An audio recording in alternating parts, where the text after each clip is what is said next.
அஸ்ஸலாமு அலைக்கும் வரஹ்மத்துல்லாஹ். அல்ஹம்துலில்லாஹ். கண்ணியத்திற்குரியவர்களே, இன்று இரண்டாவது பத்தினுடைய முதல் தராவி, அதாவது 16வது தராவி தொழுதிருக்கிறோம். மகஃபிரத்துடைய 16 ஜுஸ்கள் இன்றோடு ஓதி நாம் கேட்டிருக்கிறோம். அல்ஹம்துலில்லாஹ். இன்றைக்கு ஓதப்பட்ட இந்த 16வது ஜுஸ்விலே தாகா சூராவிலே அல்லாஹ் தஆலா மூசா அலைஹிஸ்ஸலாத்தை பற்றி விரிவாக அதை சொல்லி காட்டுகிறார். அல்லாஹ் சொல்லுவான் மூசா அலைஹிஸ்ஸலாத்தை பார்த்து, இன்னா ஃபதன்னாக ஃபுதூனா, நாம் உங்களை நிறைய சோதனைகள் கொடுத்திருக்கிறோம் என்று அல்லாஹ் சொல்லுவான். மூசா அலைஹிஸ்ஸலாம் தொடர்ந்து பல சோதனைகள் வந்திருக்கிறது. அதில் ஒரு சோதனையை மட்டும் நான் இந்த இடத்துல சொல்லி முடித்துக் கொள்கின்றேன். நபியினா மூசா அலைஹிஸ்ஸலாம் அன்னவர்கள் ஒரு கட்டத்தில் நீண்ட வரலாறு, அதில் ஒரு பகுதி மட்டும் சொல்லுகின்றேன். ஃபிரௌனுடைய வீட்டிலே அவர்கள் வளர்க்கப்படுகிறார்கள். தங்களுடைய தாயாரிடத்திலேயே அமுதருந்தி அவர்களுடைய கண்காணிப்பிலே பராமரிப்பிலே ஃபிரௌனுடைய அரண்மனையிலே வைத்து அவர்கள் வளர்க்கப்பட்டு வருகிறார்கள். அல்ஹம்துலில்லாஹ். வாலிப பருவத்தையும் அடைந்து விட்டார்கள். இந்த தருணத்திலே ஒரு நாள் அவர்கள் வீதியிலே சென்று கொண்டிருக்கிற பொழுது இரு சிறுவர்கள் சண்டை போட்டு கொண்டிருந்தார்கள். ஃபிரௌனுடைய குடும்பத்தை சார்ந்த கிபித்தி வம்சத்தை சார்ந்த ஒரு சிறுவன், பனி இஸ்ராயீலை சேர்ந்த ஒரு சிறுவன், 2 பேர் ரோட்டில் சண்டை போட்டு மல்லு கட்டுறாங்க. மூசா அலைஹிஸ்ஸலாம் அந்த வழியாக போகும் பொழுது பார்க்குறாங்க, இந்த பனி இஸ்ராயீல் இனத்தை சேர்ந்த அந்த வம்சத்தினர் அந்த ஃபிரௌனுடைய ஆட்சியின் கீழே சிறுபான்மையினராக அவர்கள் மிகவும் நசுக்கப்பட்டு வருகிறார்கள், கொடுமைப்படுத்தப்பட்டு வருகிறார்கள். ஆனால் மூசா அலைஹிஸ்ஸலாம் ஃபிரௌனுடைய அரண்மனையிலே மிக செல்லப்பிள்ளையாக, மிக ஆடம்பரத்தோடு அரண்மனையிலே வளர்ந்து வருகின்ற ஒரு நபராக இருக்கிறார்கள். இவருக்கு முன்னாலே இந்த கிபித்தி இனத்தை சேர்ந்தவன் பனி இஸ்ராயீலை அடிக்கிறான் என்றால், அதுவும் மூசா அலைஹிஸ்ஸலாம் பனி இஸ்ராயீல் வம்சத்தை சார்ந்தவர்கள். இப்போ தன்னுடைய இனத்தை சார்ந்த சிறுபான்மையை சேர்ந்த ஒரு பனி இஸ்ராயீலை சிறுவனை இந்த கிபித்தி இனத்தை சேர்ந்த ஒருவர் அடித்து கொண்டிருக்கிறார், வன்மையாக தாக்கி கொண்டிருக்கிறார் என்ற காட்சியை பார்க்கிறார்கள். எல்லோருக்குமே தெரியும், மூசா அலைஹிஸ்ஸலாத்திற்கு அமுதூட்டியது பனி இஸ்ராயீலை சேர்ந்த ஒரு பெண்மணி என்று தான் தெரியும். ஆனால் மூசா அலைஹிஸ்ஸலாத்திற்கு மட்டும்தான் அல்லாஹ் காட்டி கொடுத்தான், அமுதூட்டியது அவர்களை பெற்றெடுத்த தாய் தான் என்று. அல்லாஹு தஆலா அவர் பெற்றெடுத்த தாய் அவர்களே அமுதூட்டி அல்லாஹ் வைத்தான். அப்படி பனி இஸ்ராயீல் வம்சத்தை சேர்ந்த மூசா அலைஹிஸ்ஸலாம் அந்த காட்சியை பார்த்ததும் ஆத்திரமடைந்து, எனக்கு முன்னாலேயே ஒரு பனி இஸ்ராயீலை பிடித்து இவன் கையிலே வைத்துக்கொண்டு அடிக்கிறானே என்று விலக்கி விட்டார்கள். இருவரையும் விலக்கிவிட்டு சிறுவர்களை புத்திமதி சொன்னார்கள். ஆனால் கிபித்தி இனத்தை சேர்ந்தவன் கேட்கவில்லை. மறுபடியும் இந்த பனி இஸ்ராயீலை சேர்ந்த சிறுவனை தாக்குகிறான். மூசா அலைஹிஸ்ஸலாத்துக்கு கோபம் வந்தது. ஓய்வு தட்டினார்கள். அவன் பொட்டு என்று போய்விட்டான், மூத்தாகிவிட்டான். ஒரே அடி தான், மூத்தாயிட்டான் அந்த பையன். அந்த இடத்துல யாருமே இல்லை. அந்த பனி இஸ்ராயீலை சேர்ந்த ஒரு சிறுவன், இந்த கிபித்தி இனத்தை சேர்ந்த ஒரு சிறுவன், 2 பேர் தான் இருந்தாங்க. அடிச்சோட மூத்தாயிட்டான். உடனே இந்த நிகழ்ச்சி முடிஞ்சிருச்சு. மூசா அலைஹிஸ்ஸலாம் வந்துட்டாங்க. வந்த பிறகு இவர்களுக்கு ஒரு யோசனை, நம்ம அடித்தது ஃபிரௌனுடைய வம்சத்தை சேர்ந்த ஒருத்தன் அடிச்சிருக்கிறோம். இந்த செய்தி ஃபிரௌனுக்கு போயிடுச்சா இல்லையா? அந்த ஃபிரௌனுடைய ஆட்கள், அந்த கிபித்தி இனத்தை சேர்ந்தவர்கள் இன்னும் நடவடிக்கை எடுக்க போகிறாங்க. கொலைக்கு கொலை என்ற அடிப்படையில் அவர்கள் பரிகாரம் பழி வாங்குவதற்காக வேண்டி துடிக்கிறார்களா, என்ன நடவடிக்கை எடுக்க இருக்கிறார்கள் என்ற செய்தி அறிவதற்காக வேண்டி அப்படியே துப்பறிகிறார்கள். அவருக்கு செய்தி கிடைத்தது. இந்த செய்தி ஃபிரௌனுக்கு போயிருக்குது அப்படிங்கிற செய்தி அவர் ஃபிரௌனுக்கு இந்த செய்தி போகலை. ஒருத்தர் மௌத்தாயிட்டாங்கிறது தெரியும், யார் கொண்டதுன்னு தெரியல. அப்போ கிபித்தி இனத்தெல்லாம் சேர்ந்து போய் சொல்கிறாங்க, இப்படி ஒருத்தர் கொண்டிருக்கிறார், இவரை நாம் தேடி பிடிச்சி இந்த பனி இஸ்ராயீல் மக்கள்கிட்ட நம்ம கொலைக்கு கொலை பழி தீர்த்தே ஆக வேண்டும் என்று துடிக்கிறாங்க. ஃபிரௌன் சொன்னால் நிச்சயமாக நடக்கும், நான் உங்களுடைய மன்னர், உங்கள் இனத்தை சேர்ந்த மன்னர், உங்களுக்காக எதை வேண்டாலும் செய்வேன். ஆனால் சரியான சாட்சிகளோடு அந்த குற்றவாளியை பிடித்து வாருங்கள், நம்ம வன்மையாக தண்டித்து பழிக்கு பழி நாம் தீர்த்து கட்டுவோம் என்று ஃபிரௌன் சொல்லுகிறார்.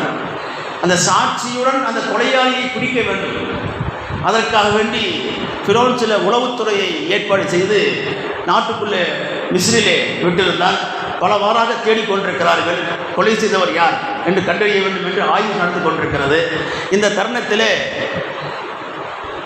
மூசா அலைஹிஸ்ஸலாம் மறுபடியும் ஒரு வீதியிலே போய் கொண்டிருக்கும் பொழுது அதே பனி இஸ்ராயீலை சேர்ந்த சிறுவன் இன்னொரு சிறுவனோடு சண்டை போட்டுக் கொண்டிருக்கிறான். கிபித்தி சிறையை சேர்ந்தவனோடு மூசா நபியை பார்த்தவுடன் அவன், மூசா என்னை காப்பாற்றுங்கள், நம் இனத்தை சேர்ந்த பனி இஸ்ராயீலை இந்த கிபித்தி ஃபிரௌனுடைய ஆட்கள் என்னை தாக்கி கொண்டிருக்கிறான், எனக்கு உதவுங்கள் என்று அவன் சொன்னான். மூசா நபி பக்கத்திலே போனார்கள், போய் பார்த்தார்கள், வேதனைப்பட்டார்கள். இந்த பனி இஸ்ராயீலை சேர்ந்தவன் அன்னைக்கு வந்தால் மல்லு கட்டினான், இன்னைக்கு வந்தால் என்ன செய்கிறான், சண்டை போட்டு ரோட்டில் மல்லு கட்டுறான் அப்படின்னு சொல்லி இவனுக்கு புத்திமதி சொன்னாங்க. 2 பேரும் விலக்கி விட்டாங்க. ஆனால் மறுபடியும் சண்டை போடுற மாதிரி இருந்துச்சு. இப்போ சொன்னாங்க, அன்னைக்கு நீ தானே அந்த கிவித்தியை சேர்ந்தவன்கிட்ட சண்டை போட்ட, இன்றைக்கி நீயே சண்டை போடுற, உனக்கு பொழப்பே சண்டை போடுறது தான் பொழப்பா, எல்லாருமே சண்டை போட்டுக்கிட்டே தெரிவியா அப்படின்னு சொல்லி கோபமாக அவனை கடிந்து கொள்கிறார்கள், கடிந்து எச்சரிக்கை செய்கிறார்கள். இப்படி சொன்ன உடனே அந்த பனி இஸ்ராயீல் சிறுவன் என்ன சொன்னான், மூசா என்னையும் கொல்ல பார்க்கிறீரா, நேற்று அந்த கிபித்தியை சேர்ந்த சிறுவனை கொன்றதை போன்று என்னையும் கொல்ல பார்க்கிறீரா என்று ஒரு வார்த்தையை விட்டான். உடனே விலக்கி விட்டார்கள், போய்விட்டார்கள். இதை கிபித்தியை சேர்ந்த அந்த சிறுவன் பார்த்தான். அப்போ கொலை செய்தது மூசா தான் போலிருக்கிறது என்று உளவுத்துறையிடம் போய் சொல்லிவிட்டான். கொலை செய்தவர் வேறு யாரும் இல்லை, அன்று கொல்லப்பட்ட அந்த சிறுவனை கொண்டது இந்த மூசா தான் என்ற விஷயத்தை சொல்லிவிட்டார். இந்த தகவல் ஃபிரௌனுடைய கவனத்திற்கு போய்விடுகிறது. ஃபிரௌன் உடனே ஆர்டர் போடுகிறான், மூசாவை எங்கே பார்த்தாலும் அவரை கொலை செய்யுங்கள் என்று உத்தரவு போட்டு விடுகிறான். உடனே அவரை தேடி பிடித்து கொள்வதற்காக வேண்டி அரசாங்கத்திலிருந்த இராணுவ படை இறங்கி பலமாக தேடிக்கொண்டிருக்கிறது. மூசா எங்கே தப்பித்து போகிறார், எப்படி இருந்தாலும் மிஸ்ருக்குள் தான் சுற்றி கொண்டிருப்பார், பிடித்தவரை கொண்டு விடலாம் என்று அந்த இராணுவம் அப்படியே தேடிக்கொண்டிருக்கிறது. இந்த நேரத்தில் அந்த பனி இஸ்ராயீலை சேர்ந்த அந்த மிஸ்ரிலேயே கடைசியே வாழ்ந்து கொண்டிருக்கிற ஒரு நல்ல மனிதர், மூசா அலைஹிஸ்ஸலாத்தை பின்பற்றி நடக்கின்ற, அவரை ஏற்றிருக்கிற ஒரு நல்ல மனிதர் வேகமாக ஓடி வருகிறார். மூசாவிடத்தில் மூசா, இந்த மாதிரி உங்களை கொலை செய்ததற்கு ஃபிரௌன் உத்தரவு போட்டான், இன்னைக்கு நாடு பூராவை தேடிக்கொண்டிருக்கிறார்கள், நீங்கள் எப்படியாவது தலைமுறைவாக இருக்க தப்பிச்சுக்கிறங்க என்று செய்தியை சொல்லிவிடுகிறார். உடனே மூசா அலைஹிஸ்ஸலாம் அன்னவர்கள் மிஸ்ரில் இருந்து மதியன் நோக்கி புறப்படுகிறார்கள். மிஸ்ரை விட்டு காலி பண்ணி மதியனுக்கு போகிறாங்க. எங்கே போகணும்னு தெரியலை, எந்த ரூட்டும் தெரியலை, எந்த வழியும் தெரியலை. மிஸ்ரை விட்டு வெளியே வந்துட்டாங்க. வெளியே மதியன் நோக்கி போய்கிட்டு இருக்கிறாங்க. அதுக்கு முன்னாலே மூசா அலைஹிஸ்ஸலாம் அந்த சிறுவனை ஃபஸ்ட்டு கிபித்தி இனத்தை சேர்ந்த சிறுவனை லேசாக தட்டினாங்க, அவன் மூத்தா போயிட்டான். ரொம்ப கவலைப்பட்டாங்க. நம்ம கொல்லணும்னு கொல்லலை, விலக்கி விட்டோம், லேசாக அடித்தோம். நபியினுடைய அடி எப்படி இருக்கும், நுபுவத்துடைய அடி, ரிசாலத்துடைய அடி, அது பலமாக பட்டு வச்சு அவன் மௌத்தாயிட்டான், அல்லாஹ்வுடைய நாட்டம். ஆனால் மூசா அலைஹிஸ்ஸலாம் வருத்தப்பட்டாங்க, ஹாதாமின் அமலி ஷைத்தான், இது ஷைத்தானுடைய வேலை, இன்னகு அதுவும் முதில்லுன் முபி, நிச்சயமாக ஷைத்தான் பகிரங்கமான வழிகெடுக்கக்கூடிய எதிரியாக இருக்கிறான், விரோதியாக இருக்கிறான், இனி இந்த மாதிரி காரியம் பண்ண வச்சு போட்டானே என்று மூசா அலைஹிஸ்ஸலாம் கவலைப்பட்டாங்க. ரப்பி இன்னி லலம்து நஃப்ஸி ஃபக்ஃபிர்லி, ரப்பே எனக்கு அநியாயம் செய்து விட்டேன், நீ மன்னிப்பாயாக என்று அல்லாஹ்விடம் துவா செஞ்சாங்க. ஃபகஃபர லஹு, அல்லாஹ் அவரை மன்னித்து விட்டான். இன்னஹு ஹுவல் கஃபூருர் ரஹீம், நிச்சயமாக அல்லாஹ் மன்னிக்கக்கூடியவரும் கருணையாளமாக இருக்கிறான் என்று திருமலை குர்ஆன் சொல்லி காட்டுகிறது. அதற்கு பிறகுதான் என்ன செய்தாங்க, அங்கே விட்டு மிஸ்ரை விட்டு மதியனுக்கு போகிறாங்க. மதியனுக்கு வந்தாச்சு, எங்கே போகணும்னு தெரியல. ஆனாலும் சொல்கிறாங்க, அசா ரப்பி யஹ்தியனி சவா அஸ்ஸபீல், என் ரப்பு எனக்கு நேரான பாதையை நிச்சயம் காட்டுவார் என் நம்பிக்கையோடு போகிறாங்க. போய் மதியனுக்கு அங்கே ஒரு மரத்துக்கடியில் நிற்கிறாங்க. அங்கே ஒரு கூட்டம் கூடி நின்று ஒரு கிணத்துல தண்ணி இறைத்து கொண்டிருக்கிறார்கள். அவரவர்கள் கால்நடைகளுக்கு தண்ணீரை இறைத்து தண்ணீர் புகட்டுகிறார்கள். அந்த கூட்டத்தில் 2 பெண்கள் மட்டும் ஓரமாக ஒதுங்கி நிற்கிறார்கள். மூசா அலைஹிஸ்ஸலாம் வருகிறார். இது பெண்களிடத்தை கேட்டார்கள், நீங்கள் மட்டும் ஏன் தனியாக ஒதுங்கி இருக்கிறீர்கள், இவர்களெல்லாம் தண்ணீரை புகட்டி கொண்டிருக்கிறார்களே என்று கேட்ட பொழுது அந்த சிறுமிகள் சொன்னார்கள், எங்களால் இவர்களோடு மல்லு கட்ட முடியாது, எங்களால் இவர்களை எதிர்த்து போராட முடியாது, எங்களால் இவர்களோடு நாம் சரிக்கு சரியாக நிற்க முடியாது, நாங்கள் சிறுபான்மையினர் என்ன செய்ய முடியும்? இதெல்லாம் தண்ணீர் குடித்தது இடத்தை காலி செய்து போனதற்கு பிறகு மிச்சம் மீறி தண்ணி வைத்திருந்தால் அதை தான் நாங்கள் எங்கள் கால்நடைகளுக்கு இறைத்து ஊற்றுவோம், அதற்காகத்தான் நின்று கொண்டிருக்கிறோம் என்று சொன்னார்கள். மூசா அலைஹிஸ்ஸலாம் மன்னவர்கள் குரல் கொடுக்க வந்தவர்கள், சிறுபான்மையுடைய உரிமையை மீட்டெடுக்க வந்தவர்கள் சும்மா இருப்பாங்களா? உடனே கிணற்றில் போய் தண்ணி இறைக்க ஆரம்பித்தாங்க. தண்ணி இறைத்து அந்த கால்நடைகளுக்கு ஊற்றினார்கள்.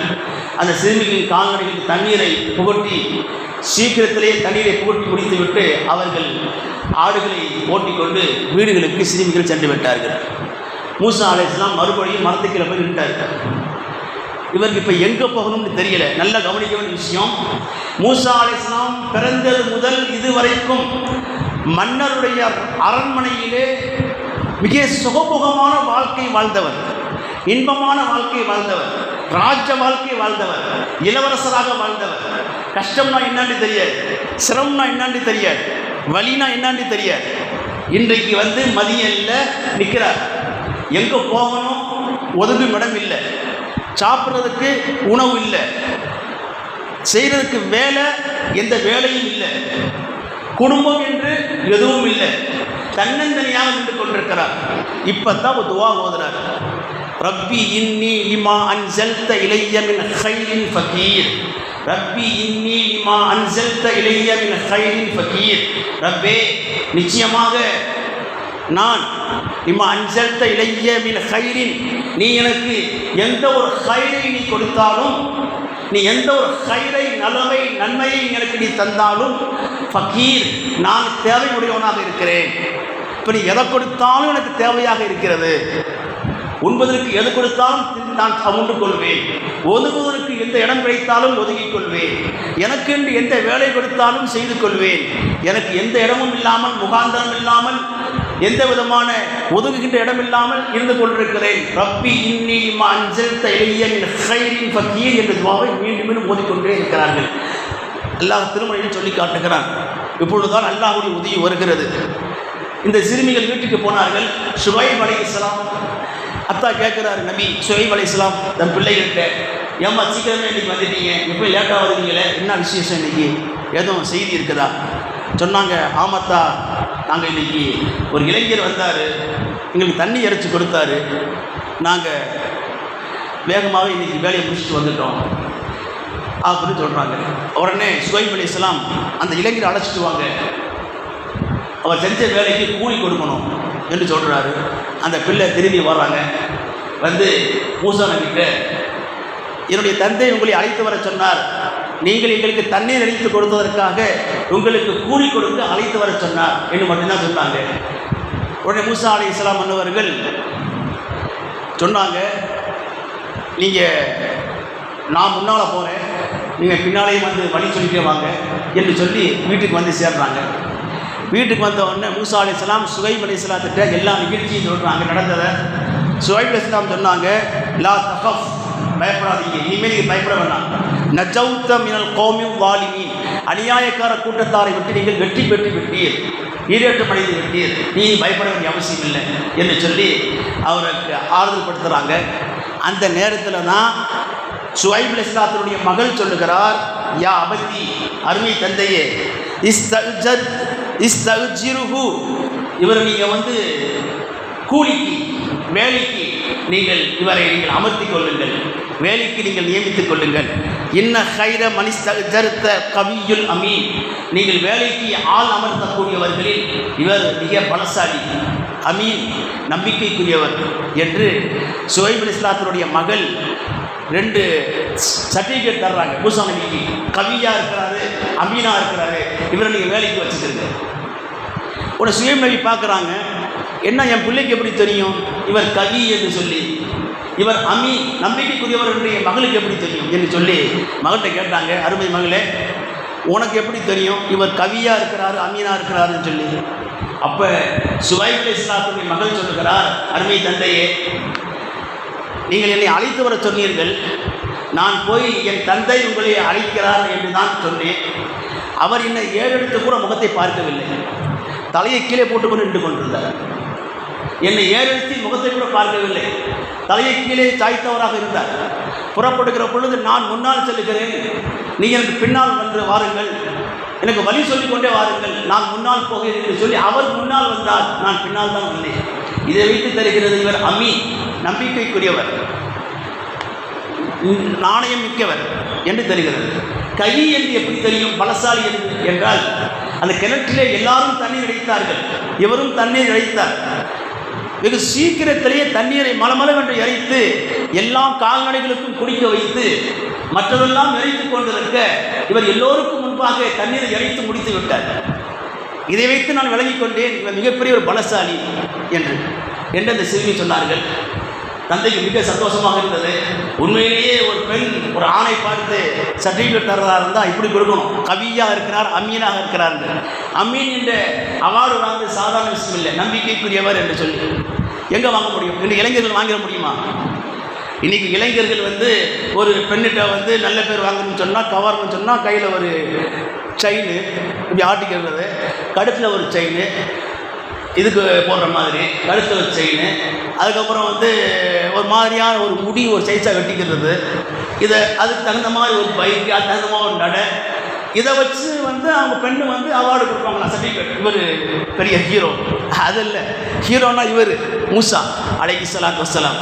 கவியுல் அமீன் என்று நம்ம சொன்னாங்க பார்த்தீங்களா, அந்த கவி என்ற பெயர் வாங்கணும், பலசாலி, அமீன், நம்பிக்கைக்குரியவர். இன்னைக்கு யாரையா சொல்ல முடியுமா அமீன் என்று சொல்லி? நம்பிக்கைக்குரியவருங்க. இவர் நம்பி இப்படி அனுப்பலாமுங்க, சொல்ல முடியுமா? சொல்ல முடியாது, உலகம் போச்சு. அப்படி இது ஒரு மிகப்பெரிய ஒரு முன்மாதிரி. வாலிப பருவம் தான். வாலிப பருவத்திலே மூசா அலைஹிஸ்ஸலாம் அந்த பெண்ணை ஏறெடுத்து கூட பார்க்கவில்லை. நான் முன்னால் செல்கிறேன், நீ பின்னால் வா என்று சொன்னார்கள். நீ முன்னால் பெண்ணை விட்டு பின்னால் போனோம்னா சரியாக வராது, பார்வைகள் படும்.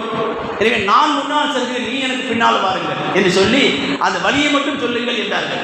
வீட்டுக்கு போயாச்சு. அத்தா சொன்னார், உங்களுக்கு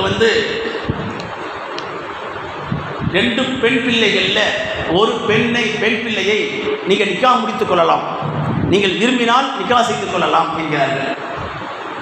ஆனால் ஒரு நிபந்தனை, நிக்கா முடிக்கணும்னு சொன்னால் 8 வருஷம் என்கிட்ட வேலைக்கு இருக்கணும், எங்கள் இருக்கிற ஆட்டு மந்தைகளை நீங்கள் தான் பராமரிக்கணும், வயசாகிடுச்சு, ஆட்டு மந்தை முழுசாக நீங்கள் தான் பராமரிக்கணும், நீங்கள் தான் அதை ஆடு மேய்க்கணும் 8 வருஷத்துக்கு. 10 வருஷம் மேய்க்கிறது உங்கள் இஷ்டம், நீங்களாக விரும்பினா 10 வருஷமும் மேய்க்கலாம். ஆனால் 8 வருஷம் கண்டிப்பாக மேய்ச்சாகணும். 10 வருஷம் மேய்க்கிறது உங்கள் இஷ்டம், உங்கள் சாய்ஸு அப்படின்னு சொல்லி சுவைப் அலைஹிஸ்ஸலாம் சொல்லுகிறார்கள். அல்லாஹ் சுப்ஹானஹு வ தஆலா மூசா அலைஹிஸ்ஸலாம் மன்னவர்களுக்கு உள்ளத்திலே போட்டால் வாக்குறுதி கொடுத்தார்கள், நான் 10 வருடமே நான் பணி செய்கிறேன் என்று சொல்லி 8 வருடத்தையும் பூர்த்தி செய்துவிட்டு அதிகபட்சமாக 2 வருடத்தை தன்புறம் இருந்து அவர் அதிகபட்சமாக ஆடுகளை மேய்த்து 10 ஆண்டு காலங்கள் ஆடுகளை மேய்த்து விட்டு அதற்கு பிறகு அந்த பெண்ணுடன் சுவைப் அலைஹிஸ்ஸலாத்துடைய மகளை மனம் முடித்து வீட்டை விட்டு மதியனை விட்டு புறப்படுகிறார்கள். அப்படி புறப்படுகிற பொழுதுதான் அவர்களுக்கு நபிப்பட்டம் கிடைக்கிறது, தூர் சினா மலைக்கு செல்கிறார் என்ற வரலாறுகள் நீண்ட வரலாறு. இந்த இடத்துல கவனிக்க வேண்டிய விஷயம் என்னவென்று சொன்னால், 3 இல்லாமல் இருந்தார்கள். ரப்பி இன்னி லிமா அன்ஸல்தலிய மின் கைரின் ஃபக்கியன் என்று துவா ஓதிக்கொண்டிருக்கும் பொழுது அல்லாஹ் தஆலா 3ஐயும் கொடுத்து விட்டார். ஒதுங்குவதற்கு இடம் உடனேயே கொடுத்தான். சுவைப் அலைஹிஸ்ஸலாத்துடைய வீட்டில் போய் தங்குகிற வாய்ப்பு கிடைத்து விட்டது, நபியின் வீட்டுக்கு கிடைத்தது, தங்கும் இடம் கிடைத்து விட்டது, உண்பதற்கு உணவு கிடைத்து விட்டது, தனக்கு என்று அரவணைக்கிறதுக்கு ஒரு குடும்பம் கிடைத்து விட்டது, அதற்கு பிறகு தனக்கு என்று ஒரு வேலையும் கிடைத்து விட்டது. அழகான வேலை. ஆட்டு மந்தை ஆடு மேய்ப்பதற்கு சாதாரண தொழில் அல்ல. இன்னைக்கு கோடிக்கணக்கில் சம்பாதிக்கின்ற மிகப்பெரிய ஒரு வணிகம் ஆட்டு தொழில் என்பது. அது அன்றைக்கே ஒரு 10 ஆடு 20 ஆடு இல்லை, ஆயிரக்கணக்கான ஆடுகளை மொத்தமாக மேய்க்கின்ற ஒரு மிகப்பெரிய மந்தைகளாக மேய்க்கிற ஒரு தொழில். அதை அப்படிப்பட்ட வேலையும் கிடைத்தது, மனைவியும் கிடைத்தது, லைஃப்லே செட்டில் ஆனார், வாழ்க்கையும் கிடைத்தது, கடைசியாக நபிப்பட்டம் கிடைத்தது. எந்த ஃபிரௌன் கொலை செய்வதற்காக வேண்டி உத்தரவு பிறப்பித்தானோ அதே ஃபிரௌனுக்கு அல்லாஹ் தஆலா போய் அழைப்பு கொடுங்கள் என்று அல்லாஹ் அழைப்பு வைத்தான், தாவத் கொடுங்க என்று சொல்லி. இது நீண்ட வரலாறு குர்ஆன் சொல்லி காட்டுகிறது. ஆகவே நாம் இந்த திக்ரை ஓதணும் அப்படின்னு சொன்னால் எதுவுமே வழி இல்லாமல் இருக்குது, எந்த வழி இல்லை, பெண் அமையலை, அல்லது மாப்பிள்ளை அமையலை, வீடு வாசல் கட்ட முடியலை, அல்லது சம்பாத்தியம் சரியான சம்பாத்தியம் இல்லை, சரியான தொழில் இல்லை, அப்படி ஏதாவது ஒரு பிரச்சனை இருக்கின்ற பொழுது இந்த ரப்பி இன்னியம்மா அன்சல்த இலையம் ஹைரின் ஃபக்கீர் என்று ஓதிக்கொண்டே இருந்தோம் என்று சொன்னார். தினமும் 313 தடவை ஓதிக்கிட்டே இருந்தோம் அப்படின்னு சொன்னால் கண்டிப்பாக அல்லாஹுடைய புறமிருந்து இந்த உதவிகள் கிடைக்கும் என்று உலமாக்கள் மக்கள் இந்த ஆயத்தை மையமாக சொல்லி காட்டுகிறார்கள். வல்ல அல்லாஹ் அனைவருக்கும் தௌஃபீக் செய்வானாக. இது மாதிரியான மூசா அலைஹிஸ்ஸலாத்தை போன்ற இந்த வாலிப பருவத்தை நல்ல கவியாக அமீனாக நட்பண்புள்ள ஒரு இளைஞராக இருப்பது போன்று அல்லாஹ் இந்த சமுதாயத்தில் இருக்கின்ற இளைஞரை அல்லாஹ் ஆக்கி அருள் புரிவானாக என்று துஆ செய்து கொண்டு முடித்துக் கொள்கிறேன். அஸ்ஸலாமு அலைக்கும் வரஹ்மத்துல்லாஹி.